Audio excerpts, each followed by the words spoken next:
Hi there, and welcome to this video on the topic of redshift, though it could just as easily have been called the Big Bang and the expansion of the universe. In astronomy, redshift is the observed increase in the wavelength of the light we receive from most distant galaxies. Now that your 2-mark exam answers sorted, let's get on to the properly physicsy stuff.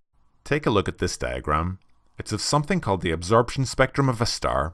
Here, we're only looking at the visible part of the spectrum, which goes from wavelengths of 400 to 700 times 10 to the power of minus 9 meters. Something's up with my beautiful spectrum though. It's been broken up by these black lines.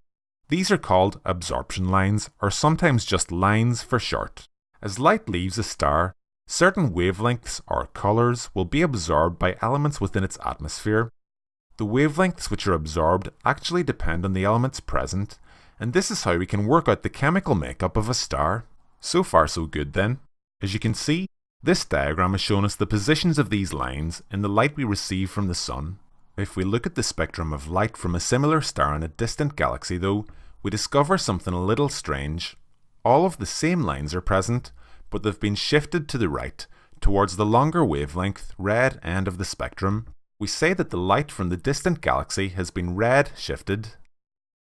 Redshift occurs when a star is moving away from us. Here, for example, we might be receiving medium wavelength yellow light from a star that's stationary relative to the Earth, which just means that it isn't moving towards or away from us. If for some reason this star was to suddenly start moving away from us at high speed, the light we would then receive from it would appear to be longer in wavelength. Remember that the wavelength of a wave is just the distance from one point to the same point on the next cycle of the wave, such as from a crest to the crest beside it. A similar effect happens when an ambulance drives past us with its siren on. As the ambulance drives away from us, the wavelength of the sound we hear increases. This means that its frequency decreases, which is why the pitch of the sound we hear gets lower. You won't actually have to explain why the light from stars that are moving away from us is redshifted, but in case you're interested, here's a nice way of looking at it. Let's say you're throwing tennis balls against a wall just for fun, and you're throwing, say, one ball every 2 seconds. Pretty fun, isn't it? If you suddenly started walking backwards but continued throwing a ball towards the wall every 2 seconds, what would happen? Because each ball would now have to travel further than the previous one to reach the wall, the balls would be a bit more spaced out, and they'd end up hitting the wall a little less than once every 2 seconds. It's the same idea with redshift. You're the star, the balls are the crests of the light wave, and the wall is the scientist on Earth watching it all happen. When we look into the night sky, we find that the light from most galaxies is redshifted, which means that they're moving away from us. We can work out how quickly they're moving away by the amount of redshift in their spectra.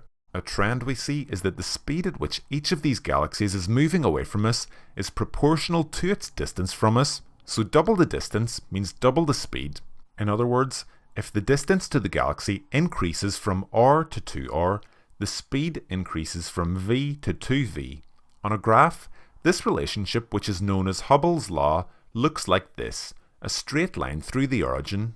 What this all means is that not only is the universe expanding, but the more distant galaxies are moving away from us more quickly than the closer ones. It's a bit like this balloon. If our galaxy, the Milky Way, was in its centre, and all the other galaxies filled up the rest of its volume, then its expansion would look something like this. The really cool thing about Hubble's law is that it allows us to estimate the age of the universe. If we know how fast the balloon is being blown up, we can backtrack its motion to work out when it first started expanding. By doing the same thing with galaxy data, scientists have estimated the universe to be about 13.8 billion years old. So what happened all those years ago?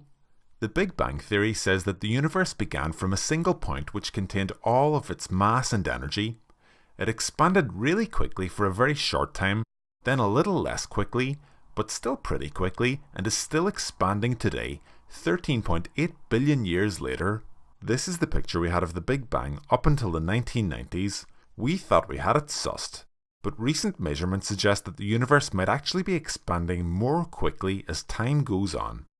Think about everything you know about physics so far. Does anything about that seem strange? Yep, you've got it. Our old friend gravity is supposed to be trying to pull all the matter in the universe back together, so how could it be expanding more quickly with time? This is where dark energy comes in. We don't know exactly what it is yet, or whether it's even real, but we think that it might be the thing that's speeding up the expansion of the universe. The universe may also contain quite a lot of dark matter. It's called dark because we can't see it, but we think that it might be there because of the gravitational effect it has on the normal matter around it.